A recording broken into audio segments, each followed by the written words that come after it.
and People Day.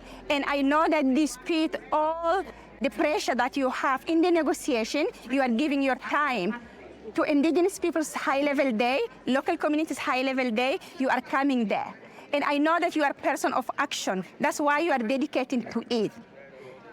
What do we do with all this political pressure who don't want to let the COP move? Okay. One thing, if this is a COP for implementation, we have two parts here. A part for the negotiations that I would have to say this is for the parties, because as a multilateral or a party-driven process, we need to listen to the member states and let them execute what they would like us to serve them.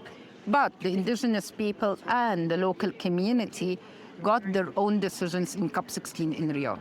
Yes. Which from my perspective can help us continue that kind of mandate. Secondly, which is much more important, even if we don't differentiate between indigenous people, local community, and youth and private sector. I'll tell you one thing.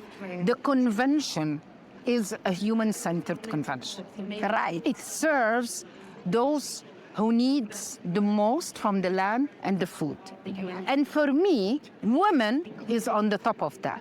So even if I don't differentiate and get a decision on indigenous people and local community, although it's important and it should be there, the convention will continue serve the people and will continue serve the most that are needed. And I will give you another example for a way through in this convention, in this COP. I told you there is COP16 decision on indigenous people and local community, and Yes. I am continuing to convene that. We're continuing to see how we can include that in the work program. But one thing that is true, the rangeland decision, inshallah, will be gavelled in this COP.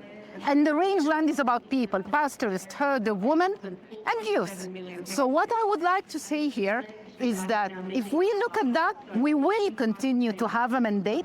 It does not explicitly say indigenous people and local community, but when we come to serve, my dear herder, in Africa, where there is an indigenous people or a herder in another country, in Mongolia, or in Asia, or in Arab country, I will not say whether that's indigenous people or local community. That's a herder that is affected by what land is giving it.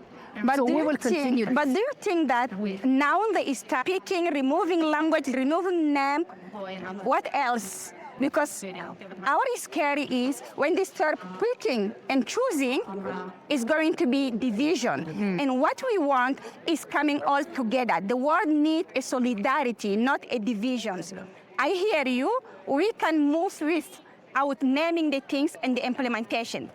But if we start stopping naming the things, we are going to start also in the implementation to excluding some of the peoples. What's your thought on that?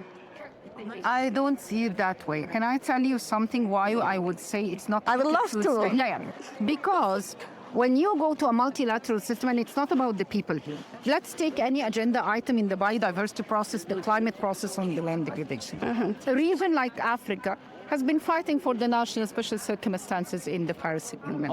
And that was in 2015, and you know how it all landed. So what I want to say is that part of the multilateral is that sometimes a region would have a specific thing that it's fighting for, and within the same region, a country would have its own agenda that it disagrees. So I don't see it as pick and choose, because pick and choose has been there for the multilateral system for quite a long time. What I see right now, I do agree with you on the challenge of solidarity. Yes, we need solidarity more, that regardless of this difference, we were able to move. Two parts here that we are in. One part related to the decision on auto government, and the other part, like I said here, the journey with the people that we will continue to serve. I have last question for you. Yeah. We are 2 days before the end of this COP. Yeah. What do you need as support? Because you are executive secretary, you cannot sit and negotiate. You are facilitating, and you are getting pressure from every corner. So we need to understand also you are a human being and you are one running around all the places. What do you need that can make your life easy and can help us for the outcome? One thing is a true belief that we will make this happen. And Yes. to show that the women around this COP, regardless of where they are, that they can make that happen. I think this is one thing that I need.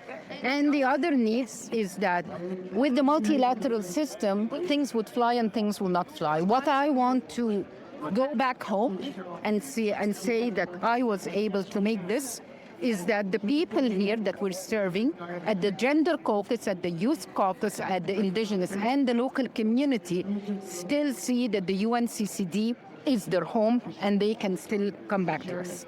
This is what I want. We will come back always because you are the woman, you are the champion, and you know the indigenous peoples, you know the local communities, you know the youth. So this is one of our hope. Let me tell you a secret. When we have the meeting, we say, okay, doesn't matter those one country blocking, but we have the convention who recognize, and we have the Secretariat who is supporting. So we will be going a step forward, not a step back. And with you, we will do that. You can count on us. Thank you, thank you, thank you, dear Hindou. Thank you so much. Thank you. And good luck. Thank you.